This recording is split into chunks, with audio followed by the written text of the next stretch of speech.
Welcome to Mind Academy Sports. We help athletes learn the connection between their mind and performance. I'm so excited to bring you guys another piece of wisdom today. And I'm telling you, over playing sports over 25 years, I'm telling you right now, no matter if you're trying to run faster, if you're trying to get stronger, if you're trying to gain more skill in your sport, I'm telling you, there's nothing that's more important. There's nothing that will impact performance greater than working on your mindset. I'm telling you. Why? Because you have to be able to train your mind for the environment. All right, it's the environment, it's the crowd, it's the you having the capability of messing up, which we call fear of failure. You can have fear of embarrassment. You have all these different things that could go wrong.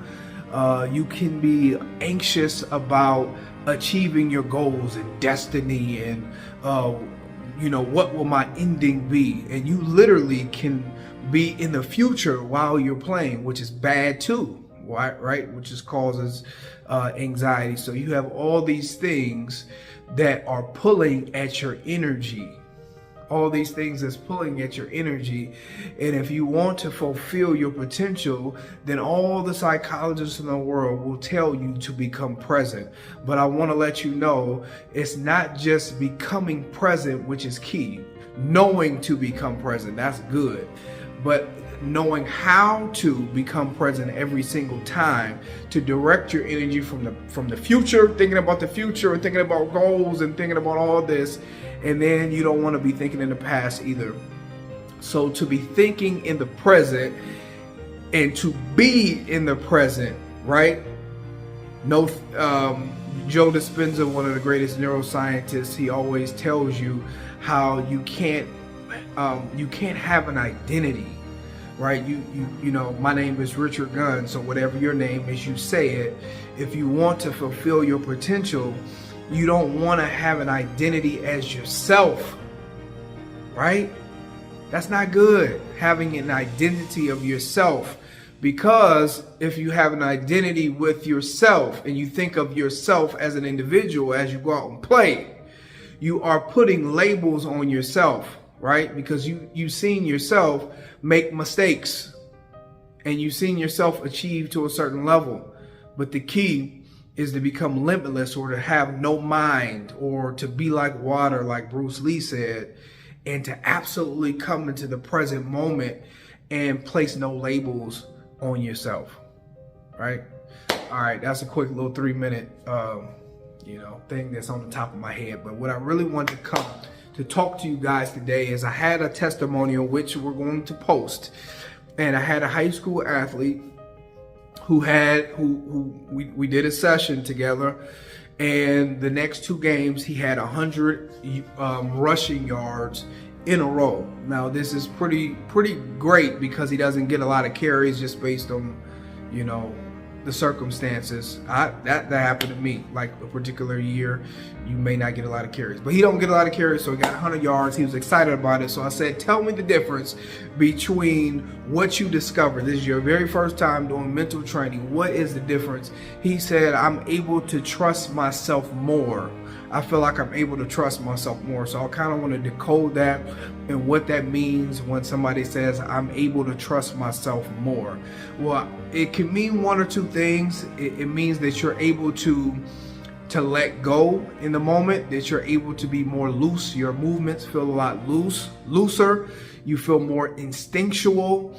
You calculate things very fast, and then you're able to just trust your body to do what it does, or trust your skill.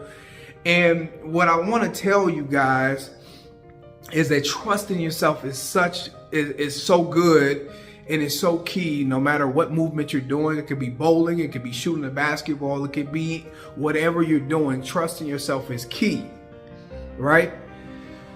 But the opposite of trusting yourself and letting go and allowing your potential to come to the forefront, the opposite of that is you feel like something is holding you back.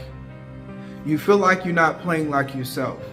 You feel like you're a step too slow, or you're a step behind. Like, man, I'm just not playing like I can play. Like even when I used to jog, when I'm on the field and I used to just jog to the huddle, I would kind of feel like my body is being robotic. Like I'm thinking about my body too much, right? So every movement is forced. Every movement is robotic. All right, and I want to tell you guys, if you are feeling like you're not playing like yourself, you feeling like there's strings attached to you. Come on, I know what I'm talking about. I played the game. If you feel like this, I want to tell you that it's not just in your head. This is why mental training is key, because it trips people up. When I say, hey, let's do some mental training, people think it's just in their head, or I don't need to do this and blah, blah, blah. It's not just in your head. You got to understand, thoughts are tangible, right? So first, you think a thought.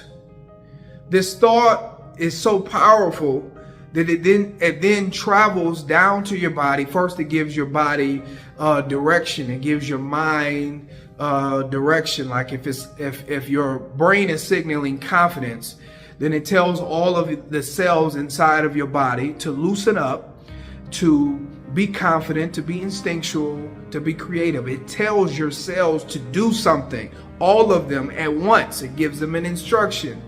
So now your muscles and everything becomes looser, right? It's kind of what it feels like to be in rhythm. Everything feels good, right? But the total opposite, if you have some subconscious fear of failure, fear of success, or something like that, then it's going to cause your muscles to actually lock up. It causes your cells and your fibers and everything inside of your body to literally lock up. And it holds you back. It's tangible, right? So this is not something that's inside of your head. And this happens to a lot of athletes. I'm telling you, no matter how good you play or bad you play, a lot of people can hold themselves back, right? So I just wanted to come in there and tell you guys that about trusting yourself, about the power of your mind, about how powerful thoughts are. And if any of this stuff resonated with you, I want you to obviously give me a like, subscribe to the channel. But if this resonated with you, I want you to comment below on how you feel during the game. Because a part of this stuff is really awareness. It's really awareness. Like, how do you feel during the moment? How do you feel during the first quarter, second quarter, third quarter? How do you feel, when you play people who are on your level? If you play a whole team and you feel like they're on your level, how do you play when you playing a team that's an underdog? That's how people get upset. The team get upset because they play teams who are underdogs, and the underdog stays in the game too long, and the next thing you know, you lose. How do you feel when you play versus people who are way more talented than you? Every time, how do you feel, right? These are things to jot down, to note, so that you can become a master. All right, guys, I'm gonna be hitting you up with more videos, but this is the end of this one. Remember, you're only one thought away from your next greatest performance.